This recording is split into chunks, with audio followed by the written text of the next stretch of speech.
Еркін қалада не болып жатқанын білесіңдер ма? Жаман болып жатыр, айқай, косяк болып жатыр, бар ғой. Еркін қаланың жігіттері хабарласып, мынау тұрғындардың Еркін қаланың пайдаланатын поливной су насосы, мынау тұрған насос, солардың насосы. Енді бар ғой, осы насостан халық су алу керек. Бірақ халық қазір ешқандай да ештеңесін суарып отқан жоқ. Оны бұрынғы әкім алғанда частныйға бере салған. Мына моторды алып, ана жерде теплица бар, қазір барамыз, соны түсіреміз. Соған алғанда қоса салған, әкімнің өзі кетіп қалған. Енді келіп халық мына жерде зардап шегіп отыр. Ешқандай да оларға су барып отқан жоқ. Хотя насостың өзі дырылдап жасап тұрады. Бүгін бірақ демалып жатыр. Халықтар келсе мына жерге насосты қарап, насос жасап жатыр дейді, бірақ халық ешқандай да ештеңе суарып отқан жоқ. Насосты алып частныйға бере салған дейді. Частныйға бере салған. Жігіттер барып, бүгін акиматқа барып айқай шығарса, акиматтағылар айтады дейді, әкімнің өзі кетіп қалған. Әкімнің өзі кетіп қалған, қасында алдында одан қалған орынбасарлары қалғаны айтып жатыр дейді. Я біліп едік осындай айқай шығаратын.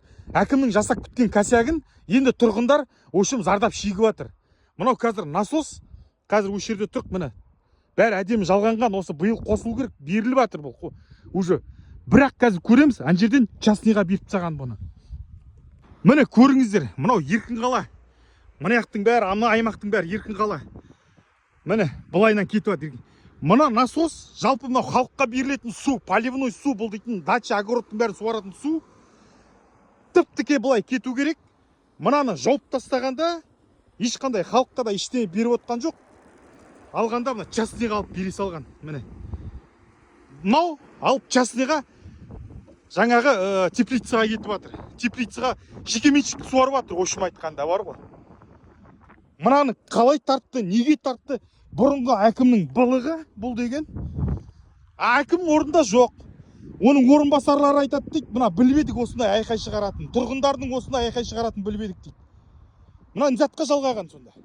Теплицаның өзінің қауқары жетпеді ме? Жайықтан тікелей тартып алатын. Масқара, халықтың бәрі қазір зардап шегіп отыр, айқай шығарып жатыр. Көріңіздер ал. Қазір теплицаның қасына барып та тағы да түсіреміз. Манағы насостан келетін труба, былай, мына мәйтпен келеді былай. Мына аймақпен бейтіп келеді де, мына теплица жылыжайға келеді. Негізгі на самом деле ол заңсыз.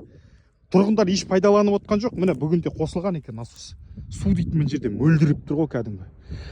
Заңында бұл теплица өздеріне қосып алу керек, ешқандай ана орталықтан алмау керек, халықтан. Бұлар алғанда, аяқтан алып алғанда халықтықын жауып тастаған, теплица пайдаланып отыр да бұл жерде. Хотя халық бүткіл бәрі өздері тартып алған, жаңағы поливной судың көшелердің көше бәрін тартып берген. Бірақ халық зардап шегіп отыр, ешқандай су келіп отқан жоқ, тек қана теплица алып отыр. Пайдасын теплица көріп отыр, көшім. Халықтың аузын баяғы жартас сол жартас жырып кәсіпкерге беріп отқан екен. Халық қайда сонда? Халыққа жасалған жағдай емес пе бұл деген? Масқара ғой мынау дейтін.